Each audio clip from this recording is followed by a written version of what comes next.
Hey everyone, welcome back to the weekly entertainment bubble. I'm your host and MyHighPlains.com correspondent Erin Rosas. I am so excited to introduce Sheryl Proctor. Woo, she's back. Say hi, Sheryl. Hi. Are you ready to do some recapping? Absolutely. I love that we talk about this all week and then we get to sit down and tell and, speak to viewers about it because we've been talking about it all week.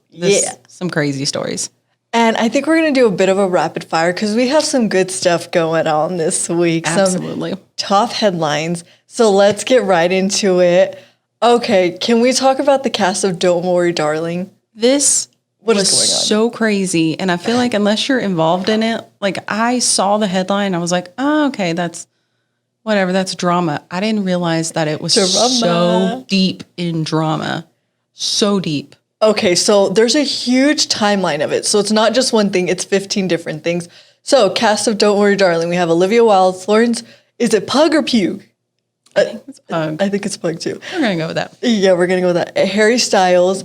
So Harry Styles was replaced with, or I should say Shia LaBeouf was replaced with Harry Styles because Olivia Wilde was saying she fired him. Shia LaBeouf was saying, hey, girl, I quit your movie. Yeah, so Olivia Wilde said that she wanted it to be like, because of what the movie entails, which has some more adult themes, that Olivia Wilde said she wanted it to be a really safe environment on set. But between, Florence, Miss Flo, whatever she wants her name to be, and Shia LaBeouf, apparently Olivia Wilde said that was going to be kind of an unsafe environment on set.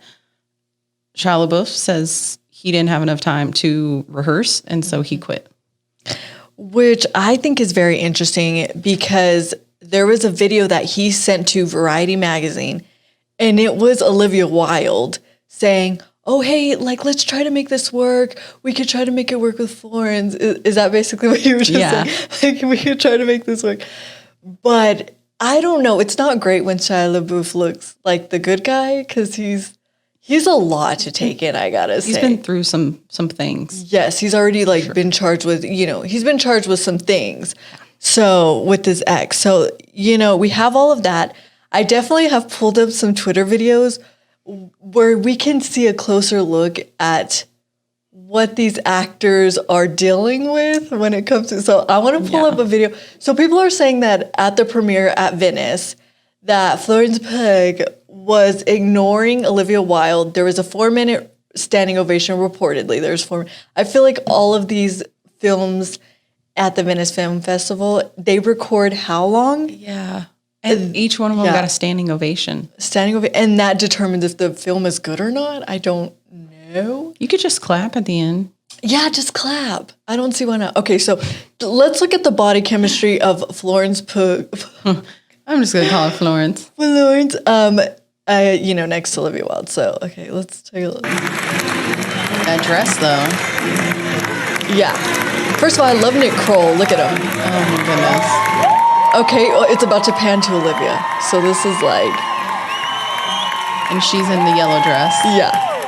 And I don't know, body language, what do you think? I just think that she's avoiding looking at Olivia Wilde. But it's weird because when they did the first set of interviews, Olivia Wilde was very, had so much praise for her. Yeah. And was saying, we wish she would have been here. She was excellent because she's shooting Dune. And I appreciate the director for letting her take a few minutes to be at the Venice Film Festival. She was very supportive of her. So that's true. Maybe it's just Florence throwing a little shade. To me, it looks very much like, when you're in high school and you're having conflict with a friend or with someone and you're in the same room together and you're everyone's maybe, gravitating or chatting with that person. And you're I don't want anything to do with that person. So I'm just going to kind of ignore the situation. Yeah. Not cause any more controversy. Because I know that Olivia Wilde at the press conference, there was a ton of sound bites where she's like, hey, we're fine. And trying to do a whole, move around the situation so people didn't think anything bad of the cast. Because she's trying to promote this, right? Yeah. And there's a lot of conflict also between Pug and Wilde, there's reports that Pug is basically saying this movie isn't all about like, sex and all of that. It's not all about this. And Olivia's kind of contradicting and saying, that's really important. Yeah. So there's a lot of different motives going around with this people. But I definitely want to bring up the spit heard around the world. Oh my gosh. Did he or did he not spit? I did not think this was going to blow up the way that it did, especially with all the other things happening at the Venice Film Festival. I think something happened because when you look at Chris Pine's reaction of when Harry Styles goes to sit, he stops clapping and looks down. Okay, so here's the thing if people are living under a rock. So a lot of reports are saying that Harry Styles at the premiere in Venice spit on Chris Pine, and there's a lot of videos. I want to bring up that video so we can dissect it. I feel like I missed it at first for sure. I was like, what's going on? That's why I think it wasn't meant to happen. But okay, so let's I definitely want to take a look at that really quick. Okay, well, let me play this really. See, okay, look, he stops clapping and looks down. So maybe he spit on accident or something? Well, Chris Pine definitely... Okay, look at Chris Pine's face. Look. And he even shakes his head. But I don't know. At the same time, he also had his phone in his lap. Okay. So what if he got a text and he was reacting to a text, which just popped into my mind. I just don't see Harry Styles, knowing that there's, cameras on them, I'm sure, would do a quick spit. It just doesn't make sense. We're adults. Yeah, like I said before, Sheryl, I missed it. It took me when I first saw the scene a couple times because I'm like, wait, what spit? Because the fastest thing, no one else notices it. It's the reaction of Chris Pine. If that reaction wasn't there, I wouldn't think anything of it. But he picks up his phone after. He stops, he's clapping and he stops and he looks down and then he shakes his head and then picks his phone up. So, have you ever had your phone in your lap and you get a text and you're like, oh, crazy or whatever? Yeah, there's so much to dissect. Also, if we're adding another layer to this, Olivia Wilde was served custody papers from Jason Sudeikis on stage. So it's already bad. You might as well throw some custody papers on top of it. I'll say at the end of the day, all of this is good for PR for that movie. So whether it's good or bad, good or bad coverage is still coverage. And I think it's adding a lot to that movie. And I think especially once it goes out in theaters, I think a lot of people will remember this or reference back to this and be more motivated to go see it, which I think is smart on their part. Also, obviously, Harry Styles, everyone knows Harry Styles and Olivia Wilde have been dating for a while. We don't specifically know if they broke up. People are reporting that maybe they're not together because they weren't holding hands or real close at the Venice Film Festival. So it's been about over a year they've been dating. So we truly don't know if they're broken up. But they're not as lovey-dovey as what they usually are. So that's why people are saying they're not together. Who knows, though? But that might be a respect thing. She's not an actress in the film. She's the director. And you're an actor in it. That's true. And that's true. Maybe they're like, okay, when we're at work, we separate our relationship from work. You're the boss. I'm in the movie. We're here to support the movie and to support you. And, we can hold hands later. Sheryl, that's the most professional thing you've ever said in your life. I know. Because I feel like when we're just hanging, chilling, we're not professional people. Nope. So, but I agree with you. Professional-wise, she's the director. She's doing her thing. Maybe maybe they talked before this and said, hey, listen, maybe let's keep the PDA, let's be professional and kind of show people that go see this movie. That's the main thing, right? So, because you don't want that to overshadow the movie. Because all the headlines would have been like, ooh, they're being cuddly on the blah, blah, blah. Just like Young Gravy. I mean, that. Okay. So can I tell people, I didn't have this on the rundown for us to talk about. Should we talk about it? Is that okay with you? I look forward to it every single day. Okay. And this is the thing. I'm going to have to go, if we want to do that, I don't have these videos prepped, you guys, because I was like, she's over it. She's tired of talking about it because all I do is talk about Young Gravy and Addison Ray's mom at the VMAs. Everyone online, I've seen 15 million podcasts because everyone's talking about it. And, okay. So, isn't he's like became famous through TikTok? Yeah, I think he's your fave guy. So like He's the top TikToker. Yeah. I don't think so. The reason why it's such a big deal is not only because he, took Addison Ray's mom, Sherry Nicole, to the VMAs. It's more that Sherry Nicole's husband, they're not quite they're not divorced, made his own TikTok after he saw this, saying he wanted to fight Young Gravy, and it was very sketchy. Do you want to talk really quick? I'm gonna try to find it because it's weird. So, Young Gravy, Addison Ray's mom show up at the VMAs. Of course, there is a big age difference, which isn't terrible. We see that. We're going to see that in the next story that we cover. And, that's absolutely fine. But it was kind of shocking to see them show up together, and not only show up together, but be very much lovey-dovey. I mean, at one point during the VMAs, they were like making out in the background of a camera shot. But yeah, her husband is a little scary online and was doing TikTok saying that he wanted to fight him. I thought it was really smart on Young Gravy's part to duet with that and go, you know what, like, you're a grown up. Stop trying to be a child. Stop acting childish. We're grown folks. Like, you do you. And obviously you guys aren't reconciling the marriage. So like, you do you. I'm going to live my life. Leave me alone. Yeah, so I'm trying to pull that up right now. It's because, listen, this guy's TikTok it's definitely not PC. No. So I'm trying to make sure that I get it as PC as possible. But yeah, you're totally right. All of this. And first of all, I feel bad for Addison Ray. That's who I feel bad for, because she's getting, who wants to see sorry, I'm trying. If you go on Young Gravy's TikTok, okay. I think he has that duet with the dad. But you and I talked about what would it be like if our parents kind of did the same thing in terms of being famous and then going on a date or out in public in that way. And I think we both talked about, like, that's fine. Whoever your parents love or want to be with is their decision. But you definitely, especially when you're that well known, you're definitely inviting some criticism. Oh, gosh. Honestly, I want to apologize to the world now because it's so sketch. It's sketch. Okay. And it's been played 50 million times. All you have to do is literally put Young Gravy versus Monty in a YouTube stream, whatever. It's going to pop up. So, okay. Let me get that. I'm sorry. It's just embarrassing, bro. It's embarrassing. He's a grown up. He doesn't need to. Okay. Yeah, so this is Young Gravy's reaction to Addison Ray's mom's, I guess, ex-husband, and they're technically not divorced, but yeah, okay, it's like...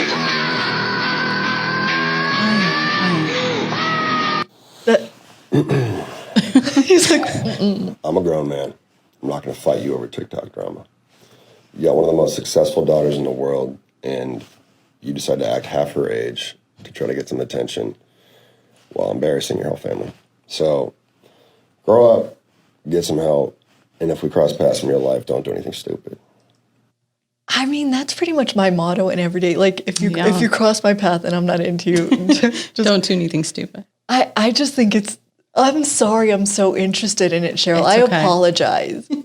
His life is a little more interesting than his music to me, so that's all right. Yeah. And so obviously we can't play his hit song, Betty. Like, we can't play hit song. It's TikTok hit song, right? It is a TikTok hit song.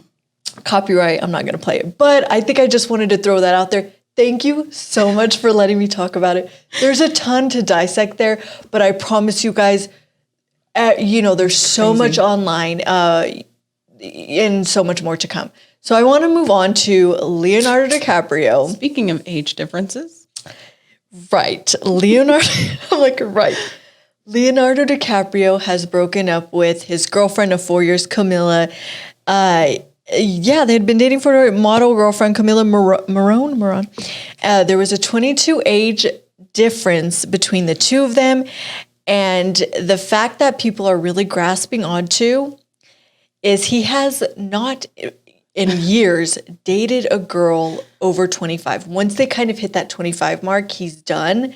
So I think it's very interesting to note that. For sure. It's weird, yeah. The memes online have been outstanding. So if you're seeing those memes, this is why. He hasn't dated anyone over the age of 25 in a lot of years. Yeah. Should we look up the graph I pulled up? Yes. It's, we have it. There's a graph. Okay, so here's Leo's trajectory. Obviously aging, like he's not Benjamin Button. He's aging upward, right? He's not going, here's his trajectory. Here's his girlfriend's trajectory. He dated Giselle when she was 20. So this is fascinating. I did not know half these girls. And Blake Lively? I think I knew Nina. I knew he dated the model Nina. I think she's dating TikToker, just to bring it back. I heard she's dating TikToker, I believe Logan Paul. Oh. Nina is. So the guy who's now a fighter? Is he a fighter? Yeah. Oh, yeah. He is. Randomly went from TikTok to MMA. I think that's how he makes his money, honey. All right. So that's his trajectory. Like, I mean, let someone hit 26, I guess. But here's the weird part that you put in here. They met when she was only 12 years old. Oh, yeah. I researched that and I saw that. It's not, yeah. They met when they were 12 years old, when Camilla was 12 years old. Her ex-stepfather is Al Pacino. Which, of course, they've worked together on several things with, like, Martin Scorsese and Al Pacino. Yeah. So it's not abnormal. I think it's weird that you met her when she was 12 and you were probably, 30? Yeah. So at least in your 20s, and now you're dating. It is weird for sure. And I think something that I found on YouTube, because obviously it's a rabbit hole, is someone was saying that they saw audition tapes from Camila when she was younger. I guess she wanted to do some acting. And that Al Pacino was in the background like, hey, do that a little better. Like giving her notes. That was the worst Al Pacino. But like, you know how, I guess giving her work, in the corner. So I think that's interesting. I did not know the Al Pacino thing. I researched it, found it fascinating. And reports are saying that Camila is doing absolutely fine. She was at Kaya Gerber, Cindy Crawford's daughter's 21st birthday, partying it up, living her life, having a good time. So she's going to be fine. She's a beautiful woman. She's going to find someone else. I think especially when you only invest 3 years or so into that relationship. You're still young. Yeah. He's also trying to get with Gigi Hadid. She's saying, people are saying that she's really not into it. She's not biting back. And I think Leo is do you think, okay, this is a good question. Do you think that Leo is going to be like a George Clooney type where he reaches that 50-year-old age, then finally finds the love of his life, gets engaged, gets married kind of situation? Or do you think Leo's kind of destined to be like, just no? I think eventually he'll settle down, but maybe, because he's very environmentally conscious. So maybe that environmentally conscious, that is what connects him with this younger generation who is also very environmentally conscious. Yeah. So maybe that's that pull to a younger generation where the younger generation really cares about the environment to an extent. Yeah. An older generation, they're like, okay, I care, but I'm not going to do a lot to fix it. And the younger generation is the we're going to fix it crowd. So maybe that's what attracts him to these younger people. And then he realizes that they have not as much in common in terms of where, he's been in the movie business for decades. He may be looking at, okay, here are my last movies, or here's my next venture, and I'm ready to settle down. And then these young 20-somethings are like, my career just started. I'm in the middle of my career. I'm not ready to settle down with somebody. So maybe that's the disconnect, is they connect on this environmentally conscious thing, but also where they are in their life may be very, very different. Yeah, I agree. I think he's going to reach a point though, because, where he says, I need to start really figuring out my future. settling down, because he seems like the guy he does that, despite him dating, you know, all of these young women, he does seem like the type that is probably ready to settle down. You know, he's in his 40s. So what do you think? I think that he's definitely doing this right now, but he's going to hit a wall where he says, okay, stop it. I need to figure this out, date someone that I know I'm compatible with. Because, you know, there is stuff to think about when there's an age difference. There is. Like, You're in different places in your life. oh, yeah. Some people, I watched a podcast where someone said it can be a good thing, but obviously it can be the age difference. It's totally different generations. As far as Leonardo DiCaprio is concerned, he dates women that are in different generations. So he's so used to it that he's like, yes, I got this. This is fine. It's a very different mindset when you're dating somebody in an industry that is that fast paced and that moving, like, and you're just kind of, Leonardo DiCaprio can kind of pick and choose what he does at this point because he is a legend in that industry. Set. Whereas models, you got to fight for what you get. He's going to be fine. And I love predicting who's going to date next. But I think it's pretty safe to say he's going to be fine. Camilla's going to be fine. She's young. She's got, you know, she's beautiful. She's got, so she'll be fine. Also, you can always wait 20 years and be the J-Lo and Ben Affleck of a relation, you know. But 20 years, she'll be like 45. He'll be 80. He'll be like, this is fine. He'll be like 70 or something. But you know what? 80-year-olds need love too. Yes, that's true. Okay, let's talk about Kim Kardashian. Oh, gosh. She obviously does a ton of ventures. You know, she's doing all this stuff. She's in every magazine. She just did an interview magazine. I think they said that it was named the American Dream photo shoot. I looked it up, American Dream.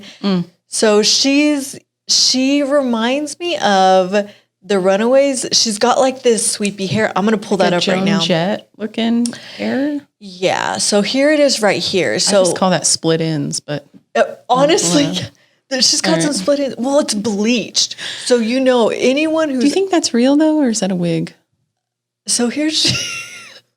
I don't know which hairstyles of hers are real. No. So I think the reason why I think this is real, this is a she's bit wearing of a jock strap, and that's a bit of a prison pant, is it not? It does look like jail pant. Yeah. Okay, so I read that the hair color, I guess she did this pretty close to after the Met Gala, where she had that Marilyn Monroe, she bleached her hair blonde. Oh, okay.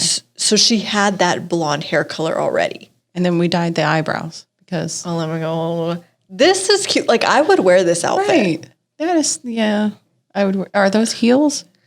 Just wear some flip flops. Come on. Can you seem normal? Just wear the flip flops so you seem normal. There's a couple more. Oh, this is, there you go. Wow. Yeah. I mean, she looks flawless. I'll give you that. Yeah. How do you feel about the bleached eyebrows? I don't like it.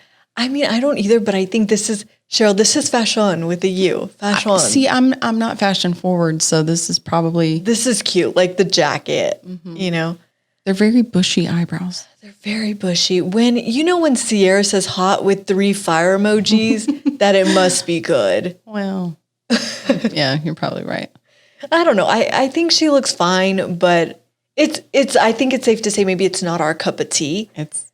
But she looks great, and yeah, she's always doing something. So she can be very versatile in her looks and her style. And I think that's slay queen. So that's like slay. So I don't know. I think she looks good. She's gonna keep doing magazine covers, and I think reinvention. She knows she's a businesswoman. Yeah, she knows that she's basically, it's all her. Sometimes she sells herself. She sells her product. She's on magazine covers. So I think she knows, she's fully aware that she has to keep reinventing her look. So blonde hair, bushy blonde eyebrows. You want to see a different look for Kim Kardashian other than, dark hair, ponytail. So I think she knows that she's going to have to keep showing different looks, styles, a range of things that she can show people she can do. So yeah, I think it's smart. Yeah. I was trying to figure out, she said the other day she was like, oh, I would love to be in some famous TV show, or yeah, it was a TV show that's recently come out, but I don't remember which one. But she was like, oh yeah, I would love to be that. It's fun. And I'm like, no, Okay. It's fun. no. Yeah. Don't take the spot of somebody who is working on their acting career just because you're bored and you want to be in a movie. Like, Yeah. Well, I also want to know, imagine Kim Kardashian in like what's one of the most emotional, imagine Kim Kardashian as Rachel McAdams' character in like The Notebook. I don't think she could reach that emotional range. I think the only thing I've seen her in, she played like an uppity, sort of ditzy, hot female character, and that fit her perfectly. Okay. She had like 3 lines. Good. Keep it up. It didn't take a lot of acting work, and it was perfect. Okay. Then maybe that's what, if she really must act, you got to do something a little quirky or play yourself. Right? Don't people these days, like, if you're an influencer, they like play themselves? Yeah. Yeah. I'm trying to figure out. I don't know. It was one that was like, it might have been like the Lord of the Rings or something. It was like a high profile, Lord of the Rings, serious type of show. And she was like, oh, I would love to play a role in that. It would be fun. And I was like, no. Trying to imagine her in Lord of the Rings. That would be very interesting. And if she's in House of the Dragon, I'm going to have to stop watching it. And I don't want to stop watching it because it's wonderful. That's the greatest segue ever. Yeah. So I'm going to let Sheryl go off on some House of Dragon stuff, which how many episodes have now shown? So we just had episode 3. So episode 4 is coming up on Sunday. So if you don't know what this is a prequel show for Game of Thrones. So this happened 170 ish years before we even get to Game of Thrones. So a lot of people have asked me, well, do I need to have watched Game of Thrones? I didn't watch any Game of Thrones. No, you could watch this show without any Game of Thrones knowledge, and it explains things just fine. Now, if you watched Game of Thrones, things are going to click. You're going to remember family names or places, or, there are things, there are foreshadowings that you see in Game of Thrones. So you're like, okay, full circle. Here's how we get to this part I already watched. But you don't need to watch Game of Thrones. What I like about this show, Game of Thrones had a lot of adult activity. Like every 3 minutes, I was staring at a chest. So you got a bunch of rated R, MA content like throughout the whole entire show. And it was awkward if you were watching it with people because like you're like, oh my God, this is a great plot. Okay, and they're doing adult stuff. Yeah. Like all the time. This one, it doesn't have that. We've had, I think, 2 sex scenes. So it's all about the plot line. Yeah, it's about the plot line. So the characters. Yeah, so this is the Targaryen family, which Daenerys Targaryen was very famous in the last few seasons. This is her family lineage. Okay, I want to take a so I definitely want to see Matt Smith's, like I literally Googled Matt Smith in this role. Okay, so we got some Matt Smith stuff. So Matt Smith, of course. Okay, there's him, and then here's him like. If you're a Doctor Who fan, he was the 11th Doctor in Doctor Who, and then he recently was in the movie Morbius with Jared Leto. Which, oh gosh, dude. Okay, so yeah, so he's, and this is going to be in some later episodes. We time jump a little bit. This is him on but the yeah, set. so that is him. He has been the highlight of this show. I've seen lots of memes like, oh, he needs a chiropractor because he's carrying the whole show. Like he didn't, in this last episode, he didn't say one word in the entire episode and yet was the star of the episode. Wow, okay. And I don't see how you do that, but yeah, so Doctor Who, and then he's gone on to do some other things. He did Morbius with Jared Leto, where he buffed up, and you can see that buffness is doing him well in this series. I think people can honestly see what we do all day is Google Matt Smith. I Google Matt Smith at least once a week. Yeah, I was a Doctor Who fan, and so to see him develop into different characters has been weird because I see him only as Doctor Who. Yeah. But it's been really, really good. It's worth watching. You don't need Game of Thrones knowledge, but if you do have it, it's going to benefit you.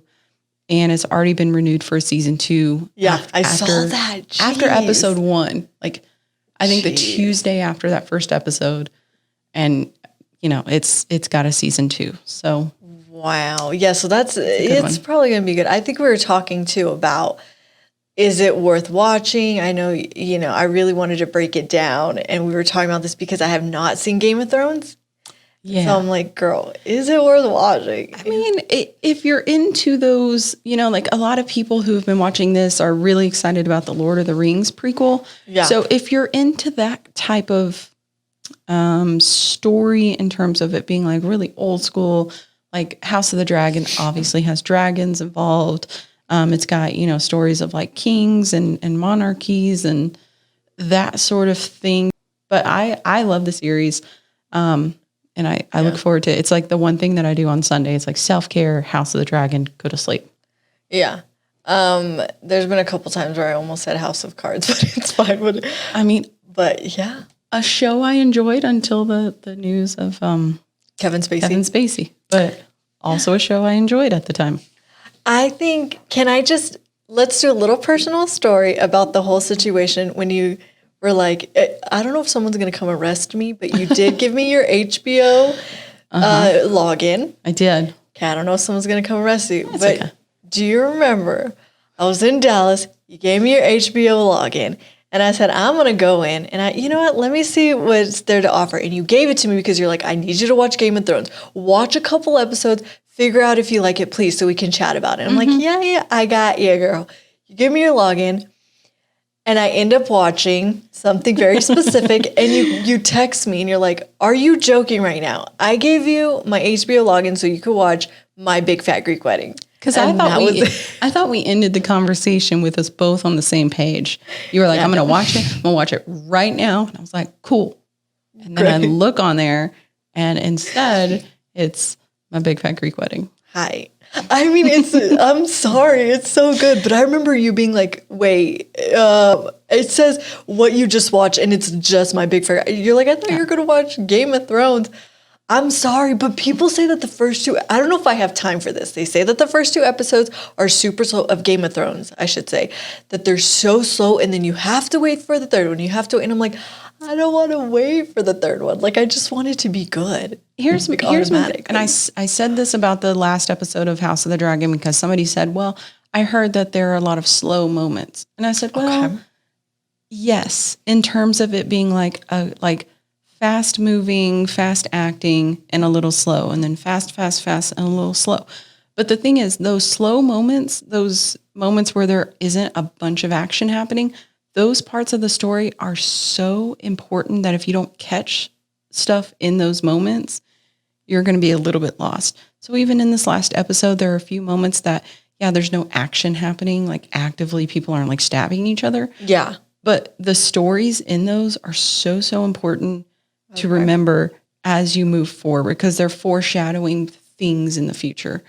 And so that's what I tell people about Game of Thrones. So the first 2 episodes, nobody's stabbing each other. Man. I mean, there is something that happens with the Lannisters and whatever. But in those things, like it's establishing these storylines and these families that you're going to need to know later. Okay. So 1 to 5, the episodes that you've seen so far, what are you giving it? Just group wise on a scale from 1 to 5. I would say a 5. I think, people watch Game of Thrones, especially that last season, and they were very disappointed about how it ended and how it ended so quickly and some of the storylines that abruptly ended. Okay. This does not disappoint, and I think that it's well put together in terms of storyline. The actors are wonderful. Wow. So I would say even if you are a Game of Thrones fan and you were disappointed, give this a chance. It goes well before Game of Thrones, so it doesn't have that disappointment. And if you're not a Game of Thrones fan, still give this a try. It's really fun to watch. Okay, cool. So you heard it here first. She gave it a 5. And I think that she is the Roger Ebert. What is the critic's name? Roger Ebert. Idris Elba. The wickedly talented Adele Dazeem. Idris Elba of movie critics. You're the Idris Elba of movie critics. So there you go. She said it here first. Yeah, that's all we have for you guys. That was so much fun, Cheryl. Right. I always love coming on here. Thank you. We love entertainment so much, and I think we both have a passion for it. So really we give it our all, giving you guys the best content. Whole heart. Yes. You also can go to myhighplains.com. We have a ton of entertainment news on there. I wrote a cool little article about actors who created and starred in their own shows. Sheryl Proctor is one of them. Yes. I'm just kidding. She starred in her High School Musical. She wrote it. I did. Directed it, and she starred in it of Lassie. Yes, and I got a 2.5-minute standing ovation at the Venice Film Festival. So, And did any of your cast members ignore you completely? 2 of them. Okay. And no spitting, nothing like that, right? Maybe. Okay. Yeah, you have to find the video for that. Okay, reddit.com/Sheryl Proctor. You can find the video. I'll tell you, TMZ is not a decently reliable source. It's about half and half, but they have a story out about Harry Styles commenting on the thing at his latest concert.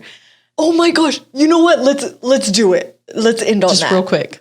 Okay, so we're going to end on this, you guys. Harry Styles has been doing these like sold out concerts. And so he had one at Madison Square Garden and he commented on what happened and says, I went to Venice to sit and spit. Oh my gosh. Okay, so guys, I actually think I'm going to show that video and then we're going to end it here. So Sheryl, thank you so much. Of course. And then thank all of you. So go to myhighplains.com to check out more. And I will see you guys next Friday where we will be recapping all of the entertainment news. So I leave you with Harry Styles. Let me get it on the PC. I want to get it on like the big. Okay. So I leave you with Harry Styles just going off about the spit heard around the world. So here you guys go. This is our 10th show at Madison Square Garden. It was wonderful, wonderful, wonderful to be back in New York. I just popped very quickly to Venice to spit on Chris Pine.